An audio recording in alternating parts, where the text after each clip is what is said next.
लुगा। सर नमस्कार। जसरी कुनै विद्यार्थीका लागि सबै शिक्षक बराबर हुँदैनन्, त्यसै गरी कुनै शिक्षकका लागि पनि सबै विद्यार्थी बराबर हुँदैनन्। त्यसैले होला मेरा लागि तपाईँ बराबर अरू शिक्षक भएनन्, तपाईँका लागि पनि म बराबर अरू विद्यार्थी भएनन्।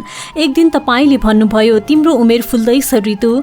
मैले विपर्याय भावमा भने मेरी हजुरआमाको कपाल फुल्दैछ सर। तपाईँले बुझाउनुभयो उमेर फुल्नु र फुल फुल्नु उस्तै उस्तै हो, कपाल फुल्नु र कास फुल्नु उस्तै उस्तै हो। 7 कक्षा पढ्ने 13 वर्षे कलिलो दिमागले तपाईँको कुरा आधा बुझ्यो आधा बुझेन, जति बुझ्यो त्यतिमै चित्त बुझ्यो। अर्को दिन तपाईँले भन्नुभयो तिम्रो उमेर लेख न ऋतु, गुलाबी उमेर। किन सर? लेखेपछि आफै थाहा पाउँछौ। हुन्छ भन्न पनि सकिन, हुन्न भन्न पनि सकिन। भूत अबोध थियो, वर्तमान बुझ्न खोज्दैछु। भविष्य रहस्यमय छ, थाहा छैन भविष्य लेख्न लायक हुन्छ कि हुँदैन। मेरो भाव बुझेर तपाईँले भन्नुभयो लायक र नलायक भन्ने कुरा सबै हाम्रा मान्यता मात्र हुन्। तपाईँको कुराले म अलिअलि अल्मलिएँ, अलिअलि खलबलिएँ। तपाईँले लेख्ने तरिका बताउनु भयो। उमेर भोग्दै जाँदा लेख्दै जाऊ र प्रत्येक वर्ष मलाई बुझाउँदै जाऊ। ढिलो गरे कतिपय भोगाई र अनुभव सम्झनामा समेत नरहने गरी मेटिएर जान्छन्। मैले भने सर स्कुलको परीक्षा 3 घण्टाको हुन्छ, तर तपाईँले दिनुभएको परीक्षा त 7 वर्षको। यति लामो परीक्षा दिने धैर्य मसँग छैन। विद्यार्थीहरूलाई सबैभन्दा ठुलो डर भनेको पास फेलको हो। पास फेलको भन्दा माथि उठेर तपाईँले भन्नुभयो स्कुलको परीक्षा अरूका लागि पढेर दिइन्छ, जहाँ पास फेल भइन्छ यो परीक्षा त आफ्नै उमेर बाँचेर दिइन्छ। जहाँ पास फेल भइँदैन, खासमा यो कुरा परीक्षा होइन, बरु आफैसँगको साक्षात्कार हो। आफ्नै तन मन र जीवनका इन्द्रियहरूसँगको कुराकानी हो। तपाईँको अनुहारतिर पुर्लुक्क हेरेँ। फेल भइएला कि भन्ने डर नलागेर होला, फ्याक्ट भनेछु हुन्छ। तपाईँको अनुहार उज्यालो भयो। उत्तिखेरै मेरो मनोलोकमा नयाँ विचार फुर्यो र मैले भने सर एउटा शर्त छ। के शर्त? प्रत्येक वर्ष मेरो उमेर पढ्दै जाँदा तपाईँले पनि आफ्नो प्रतिक्रिया दिँदै जानुपर्छ। अवश्य। तपाईँले खुसी हुँदै भन्नुभयो तिमी क्रिया म प्रतिक्रिया, तिमी कथा म प्रतिकथा, तिमी कथन म प्रतिकथन। सर म कुनै लेखक होइन, त्यसैले मलाई बनाएर लेख्न आउँदैन। नबनाई लेखौँ भन्छु, आखिर अक्षरहरू त बनाइएकै हुन्। थाहा छैन बनाइएका अक्षरहरूमा आफै लेखिँदै र मेटिँदै जाने उमेर लेख्न सकिन्छ कि सकिँदैन। तपाईँले भने अनुसार होइन, मैले भोगे अनुसार। तपाईँले खोजे अनुसार होइन, मैले बाँचे अनुसार। आफैलाई लेख्न बसेकी छु। तपाईँले भन्नुभएको सम्झिए तिम्रो उमेर काँचो छ ऋतु। काँचो उमेरका अनुभवहरू पनि काँचा हुन्छन्। काँचा भए पनि बुद्धिले नजितेका अनुभवहरू साँचा हुन्छन्। थाहा छैन मेरा काँचा अनुभवहरू कतिको साँचा भएर अक्षरहरूमा अनुवाद हुन्छन्। मेरो काँचो उमेरको बोटमा फलेका सबै काँचा कपास तपाईँलाई हृदयको चर्खामा राखेर उमेरको कपासलाई काट्नुहोला र धागो बनाउनुहोला। धागोलाई बुनेर कपडा बनाउनुहोला। कपडा अनेक रङ लगाउनुहोला। रङ्गीन कपडालाई गुलाबी उमेरको नाप अनुसार काट्नुहोला अनि अनेक प्रकार र शैलीका लुगा सिलाउनुहोला। एक दिन म ती लुगा लगाउन आउनेछु, मेरो उमेरको लुगा। 13 वर्ष। म त तिमीलाई जानै दिन्न के रे। तिमीले जान नदिए पनि दिए पनि, तिमीले समाए पनि नसमाए पनि म त गइरहेको हुन्छु। तिमी बिउजेको बेलामा पनि म निदाएको बेलामा पनि गइरहेको हुन्छु। तिमी त म नै हौ नि, मेरा लागि रोकिन सक्दैनौ। नदीले आफैलाई बग्नबाट कहाँ रोक्न सक्छ र? म त नदी हुँ, तिम्रो उमेर हुँ। कहिले आउँछौ त फेरि? मेरो जीवनको बाटो एकतर्फी छ। फुटबलर। सपनाको संसारबाट विपनाको संसारमा आउन र हवाई जहाज चढ्नुपर्छ, न पानी जहाज, न बस चढ्नुपर्छ, न रेल। एक पाइला पनि हिँड्नु पर्दैन, केवल बिउसी दिए पुग्छ। बिउजना साथ आँखा मिच्दै झ्यालमा उभिएर बगैँचातिर हेर्न लागे। मामुभन्दा पहिले नै बिउजिएका चराहरू हाँगामा बसेर कोही प्यार प्यार गर्दै थिए, कोही प्यार प्यार, कोही गाउँदै थिए, कोही नाच्दै। तर मानिस चाहिँ कोही पनि गम्भीर र चिन्तित थिएनन्। गाउँदा गाउँदै एउटा चरो फुर्र उड्यो। भन्दा माथि उमेर उड्यो। त्यो मेरै उमेर थियो। लाग्यो मेरो उमेरका पखेटा बलिया भइसकेछन्। घाम पानी र हावासँग खेल्ने भइसकेछन्। धरती आकाश र प्रकृतिसँग कुरा गर्ने भइसकेछन्। हात मुख धोएँ र बैठक कोठामा गएर सोफामा अलग्ग बसेँ। टिभी हेर्न रिमोट थिच्दै लाग्दा हावा चाहिँ सुस्तरी तर अलिअलि खुच्याउँदै बुबा आफ्नो कोठाबाट मनिर आउनुभयो। अनुहारमा उज्यालो र हातमा उपहार लिएर मेरो सामुन्ने उभिनु भयो अनि प्रेमपूर्ण प्रेमपूर्वक भन्नुभयो, ल हात थाप त बाबु। मैले खुसी हुँदै हात थापेँ। बुबाले मेरो हातमा कागजको वर्गाकार हलुका प्याकेट राखिदिनु भयो र भन्नुभयो, ह्याप्पी बर्थडे बाबु। ओहो, मैले त आफ्नै जन्मदिन पनि भुसुक्कै बिर्सेकी रहेछु। आज त वैशाख 7 गते। हरेक वर्ष मलाई मेरो जन्मदिन यसरी नै कि बुबाले सम्झाउनुहुन्छ कि मामुले। मेरो फराकिलो निधारमा मामुले चहकिलो टीका लगाइदिनु भयो र शिरमा सुवासिलो फूल राखिदिनु भयो। बुबा मामुको आशीर्वादले मेरो मन अझ फराकिलो भयो। बुबाले दिनुभएको उपहारको प्याकेट खोलेर हेरेँ, फुटबल रहेछ। बुबालाई फुटबल किनिदिनु न भन्ने सोचमा थिएँ। मैले नभनेरै बुबाले मेरो मनको कुरा हातमा राखिदिनु भयो। फुटबल लिँदा लाग्यो पृथ्वी नै मेरो हातमा छ। पहिलो पटक स्कुलमा ग्लोभ लिँदा यस्तै आवाज भएको थियो। बुबाले अर्को प्याकेट पनि मेरो हातमा राखिदिनु भयो, जहाँ फुटबलरले लगाउने ड्रेस थियो, जुत्ता, जर्सी र कट्टु। क्रिस्टियानो रोनाल्डो मलाई मनपर्ने फुटबलर। बुबाले उसले लगाउने जस्तै 7 नम्बरको जर्सी ल्याइदिनु भएको रहेछ। मैले हतार हतार फुटबलरको ड्रेस लगाएँ र भर्खर गोल हानेको फुटबलर चाहिँ खुसी हुँदै उफ्रिएर भने, हुर्रे लाग्यो, भर्खर मेरो 12 वर्षीय उमेरलाई 13 वर्षीय उमेरले 13 गोल हानेको छ। प्रत्येक ऋतुले पालै पालो मौसमको कुर्सीमा बसेर प्रकृतिमाथि शासन गरिरहन्छ। अहिले वसन्त ऋतुले मौसमको कुर्सीमा बसेर प्रकृतिमाथि प्रेमपूर्वक शासन गरिरहेछ। प्रत्येक वर्षले उमेरको कुर्सीमा बसेर जीवनमाथि शासन गरिरहन्छ। अहिले मेरो 13 वर्षीय उमेरको कुर्सीमा बसेर म माथि प्रेमपूर्वक शासन गरिरहेछ। नरमाइलो मान्ली भनेर 6 वर्षीय बहिनी गुड्डुलाई पनि बुबाले ल्याइदिनु भएको रहेछ अम्ब्रेला जामा। बुबा मामुको अम्ब्रेला मुनि अम्ब्रेला जामा लगाउन पाएर ऊ खुसीले उफ्री। गुड्डु साँच्चै गुडिया जस्तै छे, काखमा राखेर खेलाइरहँ लाग्ने। त्यसैले सानैदेखि मामुले उसलाई गुड्डु भन्नुभएको रे। मामुले भनेको सुनेर बुबाले पनि गुड्डु नै भन्नुभएछ। उहाँहरूले भनेको सुनेर मैले पनि गुड्डु नै भन्न थालेँ। गुड्डु उफ्रिँदै आएर बुबाको काखमा बसी। म बुबाको आडमा बसेँ। माया गरेर बुबाले गुड्डुलाई सोध्नुभयो, तिमी ठुली भएपछि के भन्छौ गुड्डु? उसले फ्याट्ट भनी, नर्स। किन? सुई हान्न पाइन्छ नि त। हामी सबै हाँस्यौँ। ऊ मक्ख भई। मैले जिस्काउँदै सोधेँ, कसलाई सुई हान्छस् त गुड्डु? मलाई रिस उठाउनेहरू सबैलाई। मलाई भने बुबाले के बन्छौ भनेर सोध्नु भएन, आफैले भन्नुभयो, तिमी फुटबलर बन्नुपर्छ, बुझौ? मैले बुझेँ चाहिँ टाउको हल्लाएँ, किनभने मलाई सबैभन्दा मनपर्ने खेल नै फुटबल हो। मलाई फुटबल खेल्दा जस्तो आनन्द कबड्डी खेल्दा पनि आउँदैन। लाग्यो मेरा लागि बुबाले मैले भन्दा पनि धेरै सोच्नुहुन्छ। उत्साहित हुँदै बुबाले भन्नुभयो, थाहा छ बाबु, म पहिले फुटबलर थिएँ नि। हरिखर्का जस्तै फुटबलर बन्ने मेरो सपना थियो। एकछिन रोकिएर फेरि भन्दै जानुभयो, 17 वर्षको हुँदा एक दिन आफ्नै आँगनमा साइकलबाट लडे। दाहिने गोडा मर्कियो। बाबा आमाले मर्किएको गोडा तानतुन पारिदिनु भयो। अब सन्चो हुन्छ भन्ने सोचे, तर भएन। रात परेपछि झन् दुख्न र सुन्निन पो थाल्यो। भरतपुर अस्पतालका डाक्टरले एक्सरे गरेर हेरेपछि हिपको गेडी फुटेको छ भने त्यसपछि काठमाडौँको अस्पतालमा गएर हिप रिप्लेसमेन्ट नै गर्नु पर्यो। सन्चो हुँदा त मेरो दाहिने गोडा हाफ इन्च जति छोटो भएको रहेछ, जसले गर्दा अलिअलि खुच्याएर हिँड्नु पर्ने भयो। अनि त मेरो फुटबलर बन्ने सपना बिचमै तुहियो। बुबाको कुराले मेरो मन पग्लिएर आँखाबाट बग्न खोज्दै थियो। बुबाले गम्भीर भएर भन्नुभयो, कतिपय सपना जीवन नरहँदा पनि रहन्छन्, कतिपय सपना जीवन रहँदा मात्र रहन्छन्, कतिपय सपना जीवन रहँदा रहँदै पनि रहँदैनन्। मेरो फुटबलर बन्ने सपना जीवन रहँदा रहँदै पनि रहेनन्। मन पग्लिएर रसिएका आँखाले उहाँका आँखामा हेर्दै मैले भावुक भएर भने, हजुरको सपना म पुरा गर्छु बुबा, म फुटबलर बन्छु। मेरो कुराले उहाँका पनि आँखा रसाएका आँखा पुछ्नु पर्ने हातले मलाई अँगाल्दै बुबाले भन्नुभयो, तिमी हाम्रो छोरी होइनौ, छोरा हौ, बुझौ बाबु? बुझे चाहिँ खुसी हुँदै टाउको हल्लाएँ। टाउको हल्लाउँदा हल्लाउँदै अचानक मलाई सुले च्यापेको थाहा पाएँ र टोयलेटतिर दगुरेँ। कर्कलाको पानी। भरतपुर विमानस्थलबाट 4 किलोमिटर जति नैऋत्य दिशामा 4 कोठा भएको सानो एक तले घर छ। त्यो घरमा 4 जना बस्छन्, बुबा, मामु, गुड्डु र म।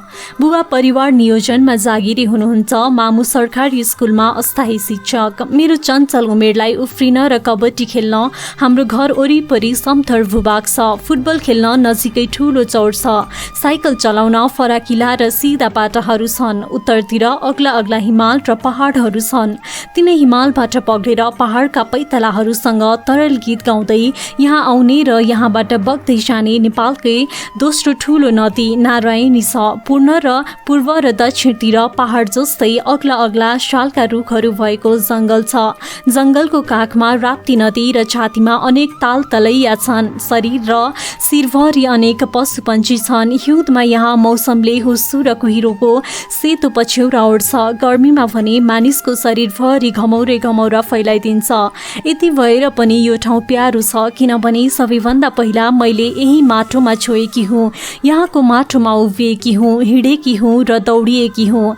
मेरा कलिला खुट्टाले उभिन, हिँड्न र दौडिन खोज्दा धेरै पटक म यहाँको माटोमा लडेकी छु र मलाई यहाँको माटोले उभ्याएको छ। हाम्रो परिवारमा म भन्दा माथि दाई थियो रे। म जन्मिएको 8 महिनापछि ऊ धरती छोडेर आकाशमा गएछ। मामु भन्नुहुन्छ तेरो दाई तारा भयो। बेला बेलामा ऊ देखिएला कि भनेर म रात परेपछि आकाश हेर्छु। लाखौं ताराहरू देखिन्छन् तर छुट्याउन सक्दिन मेरो दाई कुन चाहिँ तारा भयो।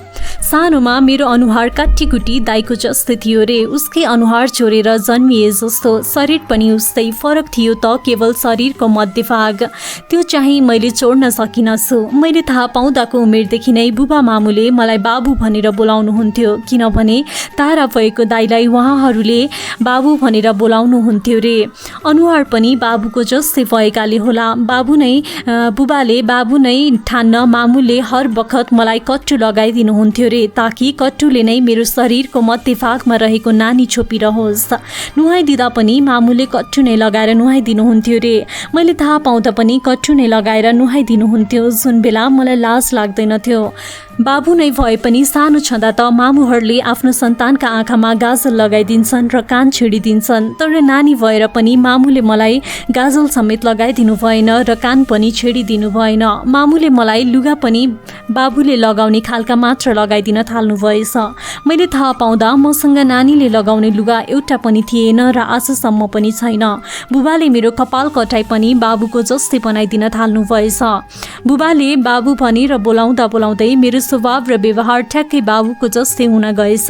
म यसै भन्न सक्दिनँ मेरो स्वभाव र व्यवहार बाबुको जस्तै हुनुमा बुबा मामुको धेरै हात छ कि म स्वयंको। जे होस्, मलाई बाबु भनेर बोलाएको मनपर्छ, किनभने मलाई बाबु जस्तै देखिन मनपर्छ। मैले थाहा पाउँदाको उमेरदेखि नै म मामुसँग भन्दा बुबासँग नजिकिएँ। पढ्दै र बढ्दै जाँदा अझ धेरै नजिकिएँ। मैले थाहा नपाउँदाको उमेरमा भने अवश्य पनि म बुबासँग भन्दा मामुसँग धेरै नजिक थिएँ। शरीरभित्र बस्नु र मुखले छाती निचोरेर दुध चुस्नु जस्तो नजिकको सम्बन्ध अरू के हुन सक्छ र। अझै पनि बिहान बिउजिएपछि बुबाको सिरानीमा एक निन्द्रा निदाएपछि मात्र मलाई निन्द्रा पुग्छ। बुबा सँगसँगै खाएपछि मात्र मलाई अघाएको जस्तो हुन्छ। बुबालाई खुसीको कुरा सुनाए भने खुसी अझ बढ्छ, तर दुःखको कुरा सुनाए भने दुःख च्वाट्टै घट्छ। बुबासँग हाँस्छु, खेल्छु, सिक्छु, जिस्किन्छु र डराउँछु पनि। डराउँछु यसकारण कि आजसम्म बुबाले मलाई एक पटक पनि गाली गर्नुभएको छैन। पिट्नु त डाँडापारीको कुरा। बेला बेलामा गाली गरिरहने मानिसले गाली गर्ला कि भन्ने यति डर लाग्दैन, तर कहिल्यै गाली नगर्ने मानिसले गाली गर्दा कि भन्ने असाध्यै डर लाग्दो रहेछ। बुबाले मलाई नगर्नु भएको गालीको खुब डर लाग्छ। बुबाले मसँग नरिसाउनु भएको रिसको पनि खुब डर लाग्छ। केटी भएर पनि आफूलाई म केटा ठान्छु, छोरी भएर पनि बुबा मलाई छोरा ठान्नुहुन्छ। मामुले भने अचेल छोरी नै ठान्न थाल्नु भएको छ, तर मलाई मामुले छोरी ठानेको मन पर्दैन। मेरा प्राय साथी केटा नै छन्, त्यसैले धेरैजसो म उनीहरूसँगै खेल्छु, पढ्छु, चल्छु र मनको कुरा खोल्छु। मेरो सबैभन्दा मिल्ने साथीको नाम हो पुन्टु। स्कुलले भने उसलाई पुकार भनेर बोलाउँछ। केटीहरूसँग मेरो खासै सङ्गत हुँदैन, भए पनि त्यति कुरा मिल्दैन, किनभने मलाई केटीहरूले गर्ने पहिरन र श्रृङ्गार मन पर्दैन। उनीहरूले खेल्ने खेल र गर्ने गफ पनि खासै मन पर्दैन। मसँग केटीले लगाउने लुगा पनि एउटै छैन। प्यान्ट पनि सबै स्ट्रेच नगरिएका केटाले लगाउने खालका मात्र छन्, खुल्ला। म मेरो फुपूको छोरा कौशल दाईसँग असाध्यै मिल्छु। उनीसँग धेरै जिन्स प्यान्ट छन्, तर मसँग जति छैनन्। श्रृङ्गारको नाममा आजसम्म टिकाले समेत मेरो निधार छुन पाएको छैन। गाजलले आँखा, लिपस्टिकले ओठ र क्रिम पाउडरले गाला छुन पाएका छैनन्। आजसम्म मेरा नाक कान छेडिएका छैनन्। अचेल भने मामु छेडिदिन चाहनुहुन्छ, तर म मान्दिनँ। पाउँदिन। केटीहरूले लगाउने लुगा, गहना र श्रृङ्गार देख्दा लाग्छ यी सब मेरा लागि होइनन्, केटीहरूका लागि हुन्। मेरो कपाल कटाइ पनि केटाको जस्तै छ, अचेल त सल्लुको जस्तै। तर पोहोरसम्म मेरो कपाल कटाइ पनि बुबाको जस्तै थियो। म सल्लुको डाई हार्ड फ्यान। सल्लुबाट म यति धेरै प्रभावित छु कि आफ्नो हिँडाइ र बोलाइ पनि उसको जस्तै बनाउन खोज्छु। तर मेरो मसिनो बोलीले धोका दिन्छ। बोली मोटो बनाउने औषधि पाए पनि खाने थिएँ र सल्लुको जस्तै मोटो बोली बनाउने थिएँ भन्ने बारेमा सोच्छु। अचेल कार्टुन कम र सिनेमा हेर्ने भएकी छु, त्यसमा पनि धेरैजसो सल्लुकै सिनेमा। कहिलेकाहीँ मामुसँग बसेर सिरियल पनि हेर्ने भएकी छु। सिनेमा र सिरियलले अचेल मलाई ऐना हेर्दै अभिनय गर्ने बनाइदिएका छन्। अचेल मामु मैले कपाल पालोस् र 2 चुल्ठी बाटेर स्कुल जाओस् भन्ने चाहनुहुन्छ। म मामुका यस्ता चाहनासँग तर्किन्छु। मामुका चाहनासँग तर्किँदा मामुसँग पनि तर्किने भएकी छु। यसरी तर्किएको बेला कहिलेकाहीँ मामु मलाई व्यङ्ग्य गर्दै भन्नुहुन्छ, मसँग तर्किँदा पनि त कर्कलाको पातमा तप्किएको पानी जस्तै सुन्दर देखिन्छेस्। तर याद गर्नु, कर्कलाको पातमा रहेको पानीलाई सानै हावाले पनि भुइँमा खसाइदिन्छ। यस्तै सबैभन्दा मिल्ने साथी थियो पुन्टु। उसका र मेरा बुबा मामुको पनि खुब मिल्ती थियो। उसका बुबा मामुले उसलाई लुगा किनिदिँदा मलाई पनि किनिदिन्थे। मेरा बुबा मामुले मलाई लुगा किनिदिँदा उसलाई पनि किनिदिनुहुन्थ्यो। अचम्म चाहिँ के भने हामीलाई जसले लुगा किनिदिए पनि उत्रै र उस्तै किनिदिन्थे। त्यसैले हाम्रो प्राय लुगा उत्रै र उस्तै थिए, किनभने हाम्रो उमेर र कद पनि उत्रै थियो। त्यो बेला म 4 वर्षकी थिएँ होला। पुन्टु र म एउटै लुगा लगाएर उसको घर अगाडि सानो चौरमा कबड्डी खेल्दै थियौँ। खेल्दा खेल्दै ऊ बिचमै रोकियो र एक्कासी लुगा बाहिरबाटै आफ्नो सुसुको टुप्पो च्याप्प समायो। पिसाब लागेपछि ऊ यसरी नै समाउँथ्यो। मैले सोधेँ, किन समाएको पुन्टु? उसले भन्यो, सु चुहिन्छ भनेर थुनेको। एक्कासी लाग्यो, मैले कसरी थुन्ने होला? खै के सम्झिएर हो। सुसुको टुप्पो समाउँदै ऊ आफ्नो घरतिर पो दौडियो। केही नसोची म पनि उसको पछि दौडिएँ। घर पुगेर उसले आफ्नै मामुसँग भन्यो, मामु सु आयो। मलाई हाँसो उठ्यो। सु गर्न पनि मामुलाई सोध्दो रहेछ। मैले त कहिले सोधेकी थिइनँ, बरु कहिले काहीँ कसैलाई नसोधी बदमासी गरेकी थिएँ। आफैलाई समेत नसोधी कयौँ पटक मैले ओछ्यानमै सु गरेकी थिएँ। लाग्यो पुन्टुले त सुत्दा पनि सुसुको टुप्पो समाएर सुत्छ होला, त्यसैले त ऊ ओछ्यानमा सु गर्दैन। उसकी मामुले भनिन्, जा पर बारीको डिलमा गएर सुगर। ऊ दौडिँदै बारीको डिलमा पुग्यो। उसको पछि दौडिँदै म पनि पुगेँ। टक्क रोकिएर अलिकति खुट्टा फट्याउँदै उसले सु गर्न लाग्यो।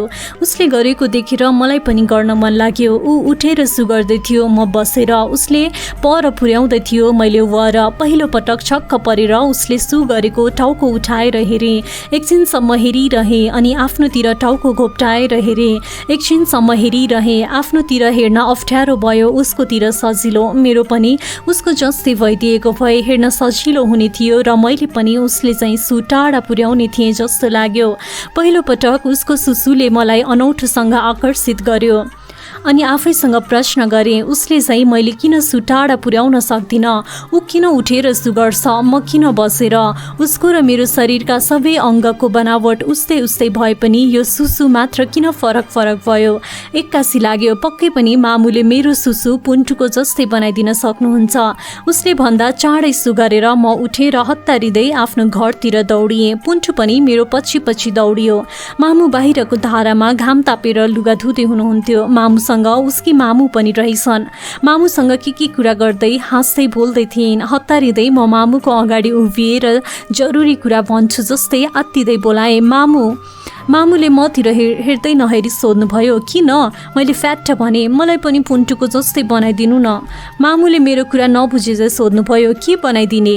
मैले आफैसँग उभिरहेको पुन्टुको कट्टु अलिकति तलतिर तानिदिए र आफ्नो चोर औँराले उसको सुसुमा देखाउँदै भने, यस्तै बुबा जस्तै।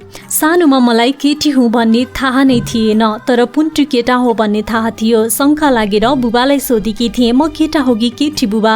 बुबाले मुस्कुराउँदै भन्नुभएको थियो, केटा। त्यसो भए मेरो किन पुन्टुको जस्तो नभएको त? मामुले फ्याट भन्नुभएको थियो, भोलि पर्सि पलाइहाल्छ नि। कसरी? जसरी रुखको हाँगा पलाउँछ। मामुको कुराले म ढुक्क भएकी थिएँ। यसरी ढुक्क हुँदाहुँदै म 5 वर्ष कि लागे। एक दिन मामुले मलाई स्कुल भर्ना गर्न लिएर जानुभयो। साथमा पुन्टु र उसकी मामु पनि थिइन्। मलाई भने मामुसँग होइन, बुबासँग स्कुल जान मन थियो। मामुले मलाई काख लिएर प्रिन्सिपल सरसँग भन्नुभयो, मेरो बाबु भर्ना गर्न आएको सर। प्रिन्सिपलले लेख्दै गरेको कलम पेन होल्डरमा राखे अनि मतिर हेरेर मुसुक्क हाँसेर सोधे, तिम्रो नाम? मैले आफ्नो नाम भन्दै लाग्दा मामुले नै पहिले भनिदिनु भयो, ऋतु। मलाई उछिनेर मामुले मेरो नाम भनिदिनु भएको पटक्कै मन परेन। मैले रिसाएका आँखाले मामुतिर हेरेँ र रिस देखाउन ठुस्किएर मामुको काखबाट च्वाट्ट ओर्लिए। लाग्यो बुबा भएको भए मलाई आफ्नो नाम भन्न दिनुहुने थियो। साँझ बुबालाई कुरा लगाएँ। बुबा मामुले मलाई स्कुलमा नाम भन्नै दिनु भएन। बुबाले मलाई हाँस्दै फकाउनु भयो र मामुलाई हप्काए जस्तो गर्नुभयो। बाबुलाई आफ्नो नाम भन्न दिनु पर्दैन तिमीले? बुबाले मलाई एउटा हात मामुको पिठ्यूमा राखेर अर्को हातले आफ्नै हातमा प्याटक पार्दै मामुलाई पिटेसै गर्नुभयो। त्यसपछि मेरो मन सन्तुष्ट भयो। भर्ना मामुले गरिदिए पनि स्कुल ड्रेस पनि बुबाले किनिदिनु भयो। सर्ट प्यान्ट, स्कुल ड्रेस पनि पुन्टुको र मेरो उस्तै थियो। हाम्रो स्कुलमा 7 कक्षासम्मका केटाकेटीहरू जो जता बस्न पनि पाइन्थ्यो, तर पनि प्राय केटीहरू केटीहरूसँगै बस्थे र केटाहरू केटासँगै। म भने पुन्टुसँग बस्न थालेँ। पुन्टु केटाहरूसँग बस्थ्यो। पहिलो पिरियडमा पढाउने म्यामले हाजिर गर्दा मेरो नाम बोलाइन्, ऋतु। मैले यस म्याम त भने, तर भनिसकेपछि आफ्नो नाममा मलाई केही नपुगे जस्तो लाग्यो। के नपुगेको हो पत्तो भने पाइन। एक दिन पत्तो पाएँ, मेरो नाममा राज नपुगेको रहेछ। बुबा मेरो आदर्श। बुबाको नाम देव वेदान्त राज। मलाई आफ्नो नाममा पनि बुबाको नाम चाहिँ राज जोड्न मन लाग्यो।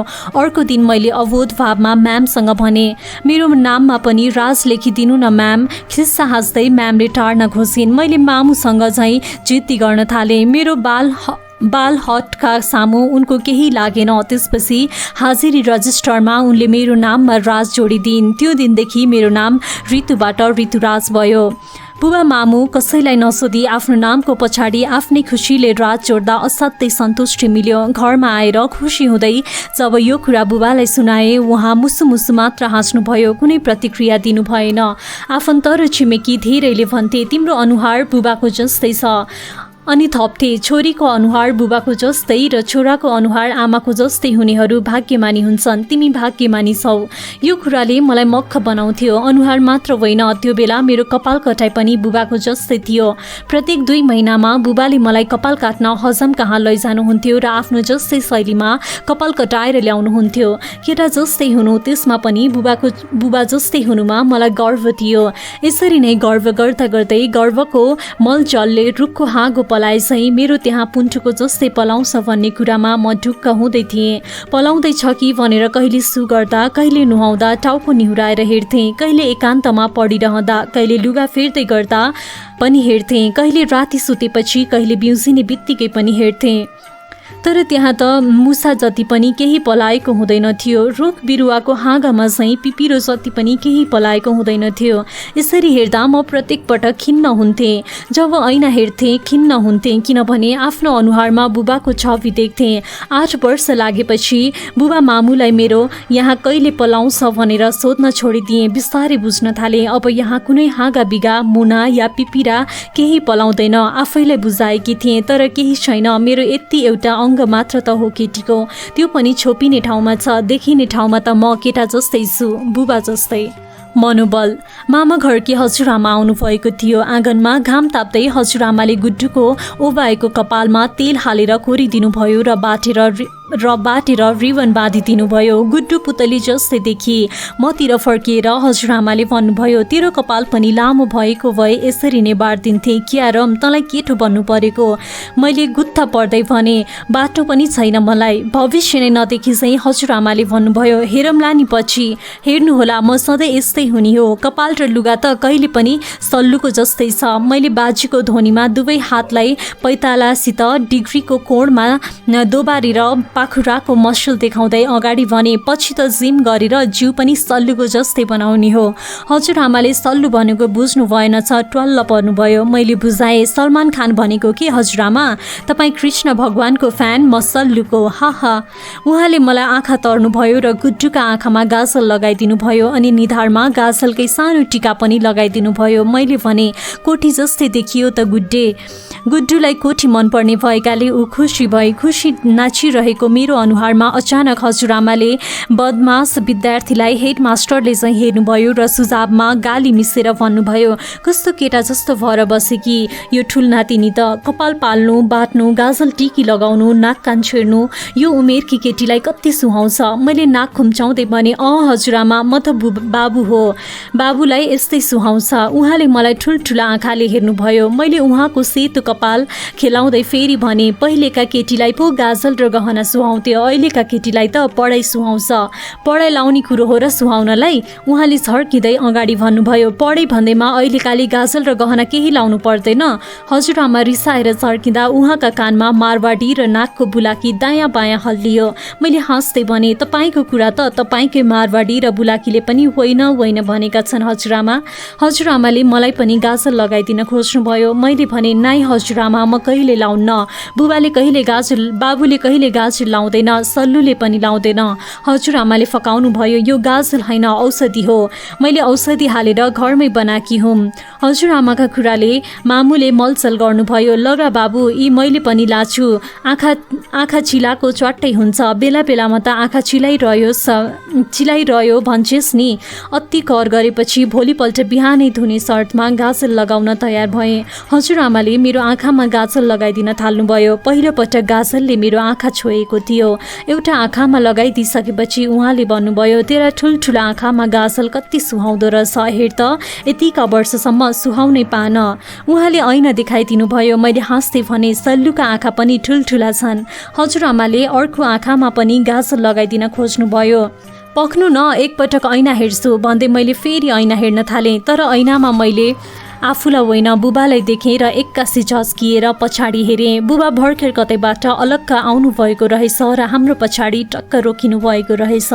गाजल लगाइदिन लागेका हजुरआमाका हात पनि टक्क रोकिए। एउटा गाजल लगाएको र अर्को नलगाएको आँखाले बुबालाई हेरेँ। रिसाई चाहिँ उहाँले हजुरआमातिर हेर्नुभयो अनि मतिर हेरेर दबेको तर बलियो आवाजमा भन्नुभयो, बाबुले कहिले गाजल लगाउँदैन। बुबाको उपस्थिति र बलियो बोलीका कारण हजुरआमाले मेरो अर्को आँखामा गाजल लगाइदिनै सक्नु भएन। बुबाले मलाई गाली गर्नुहोला भनेर मैले हजुरआमालाई नै दोष लगाएँ। हजुरआमाले हो बुबा, म त मानेकै थिइनँ। हजुरआमाका आँखा झुके, मेरा उठे। केही नबोली बुबा सरासर आफ्नो कोठातिर जानुभयो। त्यसपछि भने हजुरआमाले मेरो अर्को आँखामा गाजल लगाइदिनै सक्नु भएन। लाग्यो बुबा मेरो बुबा मात्र होइन, मनोबल पनि हो। खुसी हुँदै म धारातिर दौडिए र गाजल लगाइएको दाहिने आँखा साबुन पानीले मिची धोएँ। त्यसपछि हजुरआमाको अगाडि आएर उभिए र मुस्कुराउँदै गाजल पखालिएका आँखाले विजय भावमा उहाँलाई हेरे। हजुरआमाले अन्त्य हेर्नुभयो। लाग्यो मैले जितेँ, हजुरआमाले हार्नुभयो। हजुरआमाले मात्र होइन, मामुले पनि हार्नुभयो। भगवानले नछेडेका कान। एक दिन तपाईँले कक्षामा भन्नुभएको थियो, सौन्दर्यसँग नजोडिएको भए महिलाहरूले नाक कान छेड्ने थिएनन् र गहना पनि लगाउने थिएनन्।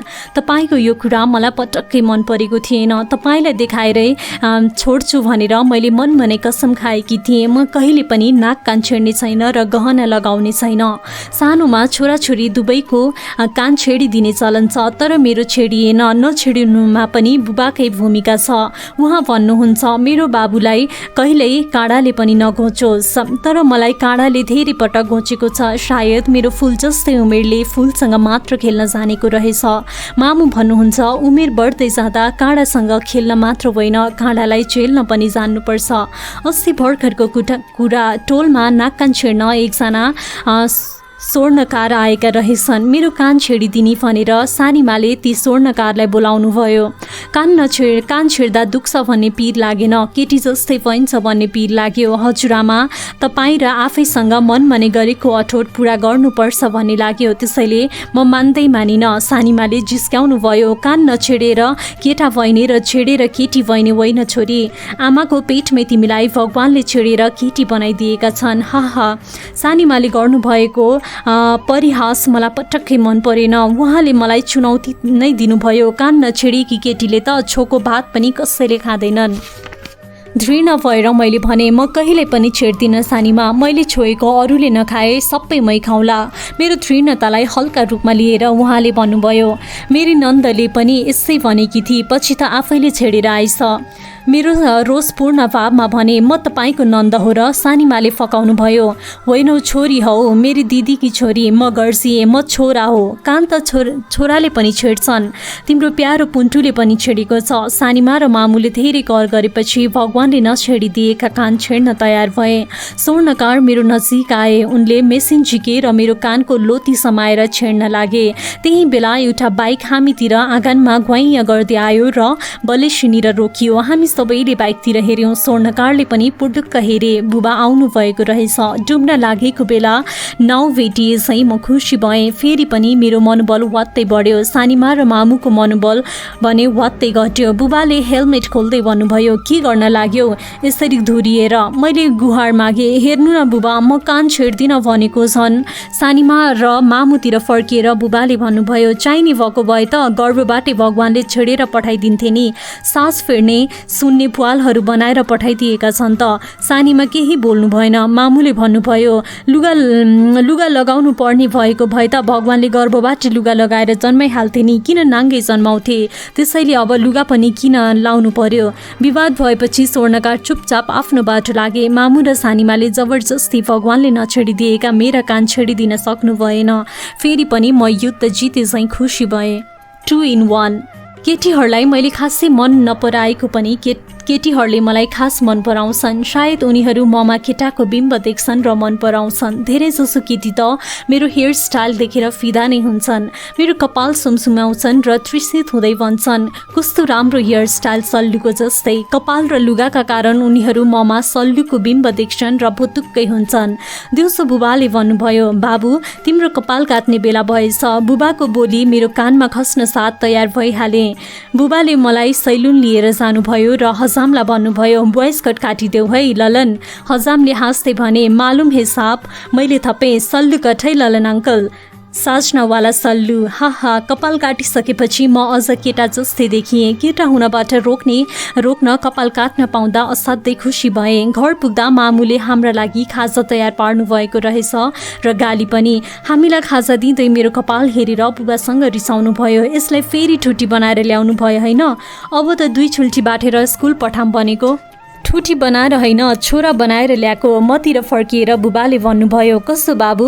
बुबाको कुरामा समर्थन जनाउँदै मैले हाँसेर टाउको हल्का हल्लाएँ र बुबाको हातमाथि हात राखेँ। मामुले ठुल्ठुला आँखाले हामीलाई घुरेर हेर्नुभयो र भन्नुभयो, खुब भगवानले त यसलाई छोरो बनाउन सकेनन्। मैले आफैसँग सोधेँ, कि मलाई भगवानले छोरा बनाउन नसकेर छोरी बनाएका हुन्? बुबा र मामु दुवैजना पढे लेखेका र समझदार हुनुहुन्छ। बुबा परिवार नियोजनमा जागिर खाने भएकाले उहाँको जागिरले पनि ठाउँ ठाउँमा गएर भन्न लगाउँछ, छोरी बोझ होइनन्, वरदान हुन्। छोरा हौन् या छोरी, दुवै बरोबरी। 2 मात्र सन्तान ईश्वरका वरदान। छोरी गर्भमा आइन् भने ग्लानी होइन, गर्व गरौँ। उहाँले जागिर खान मात्र यस्तो भन्नुभएको होइन, यिनै उहाँका मान्यता हुन्। अस्ति भने एकजना आफन्तले छोराछोरीको कति छन् भनेर सोद्धा बुबाले मलाई देखाउँदै भनिदिनु भयो, एउटा छोरा एउटी छोरी। ती आफन्तले मलाई छोरा नै भन्ठानेछन् र भने जस्तै भएछ, तपाईँ कति भाग्यमानी। मलाई भने भित्रभित्र लाग्यो कि मैले बुबा मामुको भाग्य खोजिरहेछु। आफन्तहरूले मामुलाई पनि सोधेको सुन्छु, छोराछोरी कति छन् नि? मामु भन्नुहुन्छ, 2टी छोरी। मुख अमिलो हुनबाट बचाउँदै आफन्तले सोध्छन्, 2टै छोरी है, छोरा नपाउने? अहिलेको जमानामा छोरी नै छोरा हुन्। अनि मलाई देखाएर मामु हाँस्दै भन्नुहुन्छ, फेरि यो बाबु त छोरा जस्तै छे। आफन्तका यस्ता प्रश्नले मलाई काँडाले चाहिँ घोज्छन्। मामुको उत्तरले पनि फुलले चाहिँ सुमसुम्याउँछन्। यति हुँदाहुँदै पनि बुबा मामुको मनको पिँधमा कतै न कतै छोरा खड्किएको छ कि जस्तो लाग्छ। बुबालाई सोध्न सक्दिनँ, बुबा म जन्मिँदा छोरी जन्मी भनेर तपाईँको चित्त दुखेको थियो? मामुलाई पनि सोध्न सक्दिनँ, मामु म जन्मिएकाले दाइ तारा भएको हो? फोटोमा जहिले पनि एउटै उमेरको भएर हाँसिरहेको दाइलाई हेर्दा हेर्दै मेरा आँखा आँसुले भरिन्छन्। प्रलयको हल्लामा जन्मिएकी म परिवारमा भए होइन, लय भर्न चाहन्छु। कठोर परिस्थितिलाई जितेर हरेक काममा पराजय होइन, विजयी हुन चाहन्छु। मामा घरकी हजुरआमाले भन्नुभएको सम्झिए, तेरो दाइ बाँचेको भए बुबाले तँमा छोरा खोज्नु हुने थिएन र तँलाई बाबु पनि भन्नुहुन्थेन। बेला बेलामा तेरी मामु बितेको छोरालाई सम्झेर रुनी थिइन र तेरी बहिनी जन्मिनी थिइन। मैले मनमनै कसम खाएँ, म बुबालाई कहिले छोराको अभाव हुन दिने छैन। एउटै जीवनमा छोरा र छोरी दुवै हुन्छु, 2 in 1। उमेरसँग जिद्दी। मामुले नुहाइदिँदा सधैँ सजिलो लाग्थ्यो, आज अप्ठ्यारो लाग्यो। मानौ म आशैबाट तरुणी हुन लागेकी हुँ। पेन्टी र समिज लगाएर बाथरुममा मामुको सामु उभिँदा लाज लाग्यो। मामुले मलाई टुक्रुक्क बसाएर मेरो कपाल पानीले भिजाइदिनु भयो। म बस्न माने पनि मेरो लाज टुक्रुक्क बस्न मानिन। मामुले स्याम्पू लगाइदिन लाग्दा मैले भने, म आफै नुहाउँछु नि मामु। छक्क परेर मामुले कोल्टिँदै मतिर हेर्नुभयो। त्यही बेला मैले पनि मामुतिरै हेरेछु। केही नबुझे झैँ मामु मुस्कुराउनु भयो, केही रुझे झैँ मेरो लाज मुस्कुरायो। 2-3 जग पानीले मेरो कपाल राम्रोसँग भिजाइदिएपछि मामुले जबरजस्ती मेरो कपालमा स्याम्पू लगाइदिनु भयो र कपालको जरा जरासम्म औँला घुसारेर गज गज फिज निकाल्दै भन्नुभयो, तैँले मैलो निखार्दिनस् के? मैले अप्ठ्यारो मान्दै सानो आवाजमा भने, नाइ निखार्छु के? तर मामुले छोडिदिनु भएन। मलाई त्यो जबरजस्ती मन परेन। टाउको दिइसकेपछि जब जिउमा पानी हालेर मेरा हात गोडा मिचिदिन थाल्नुभयो, मलाई झन् अप्ठ्यारो लाग्यो। अप्ठ्यारो मान्दै पनि मैले मैलो निखार्दिन भनेर मामुले मिची हात गोडा धोइदिनु भयो र मैलो निखारिदिनु भयो। छातीतिर साबुन लगाइदिन लाग्दा मैले दुवै हातलाई कैँची बनाएर छाती छोपेर साबुन लगाउनै दिइन। मिच्न र समिज फुकाल्न पनि दिइन। टाउको निहुराउँदै तर पहाड चाहिँ बलियो भएर टुक्रुक्क बसिरहे। मेरो जिउ मिच्दै गरेका मामुका हात मेरो छातीतिर जान खोज्दा मैले मामुको हात काखीले नै च्यापिदिएँ। त्यसपछि मामुका हात टक्क रोकियो। कुन्नी के सोचेर हो, पुर्लुक्क मेरो अनुहारतिर हेर्नुभयो। लाजले पग्लदै गरेको मेरो अनुहार देखेर मामुका हात चुपचाप फर्किए। त्यसपछि मामुले आफ्नो दाहिने हातले मेरो देब्रे हातमा मेरै लाजले पग्लिँदै गरेको साबुन राखिदिनु भयो र भन्नुभयो, राम्रोसँग मिचेर मैलो निकारेस्। मामु बाथरुमबाट निस्कन साथ जुरुक्क उठे र ढोकाको चुक्कुल लगाउन खोजे, भेटिन। दुवै खुट्टाको अगाडिबाट औँलाले मात्र टेकेर आफूलाई अग्लो बनाए र 2-3 पटकमा बल्ल बल्ल चुक्कुल लगाए। बडो जतन साथ छातीमा सुस्तरी साबुन लगाए र बिस्तारै मिच्न थाले। आफ्नै हातले छोइँदा पनि छातीका जरा दुख्न थाले। लाग्यो मेरो छातीका नसा एकै ठाउँ गाँठो परेका छन्। छातीको जरा मात्र होइन, टुप्पा पनि दुख्न थाले। लाग्यो यी चुकबुक होइनन्, घाउका फोका हुन्। अरू साबुनको फिज जस्तो नरम चिजले छोइँदा पनि दुख्न थाले। तैपनि मेरो उमेर जस्तै तरल पानीसँग जिस्किँदै नुहाउन थाले। नुहाइसकेर फिजले ढाकिएको शरीर पखाल्न सावर खोले। सावरबाट झरेको पानीले समेत घाउमा कसैले छोए चाहिँ दुख्न थाल्यो। जगले पानी खन्याउँदा पनि दुख्न थाल्यो। लुगा र औँलाले मात्र होइन, हावा र पानीले पनि छोइने भएछु। नत्र कहिले नछुँदा पनि किन छातीका जरा र टुप्पा दुखिरहन्छन् त? यसरी छातीले मलाई म केटी हुँ भन्ने कुरा सम्झाइरहन थाल्यो। मैले भने सम्झना अटेरी गरिरहेँ, आफ्नो उमेरसँग जिद्दी गरिरहेँ, तर उमेरले मलाई जित्दै गयो। उमेर बुबा मामु जस्तो हुँदो रहेनछ। मैले जिद्दी गरे पनि बुबा मामुहरूले मान्नुहुन्छ, तर जति जिद्दी गरे पनि उमेरले मान्दो रहेनछ।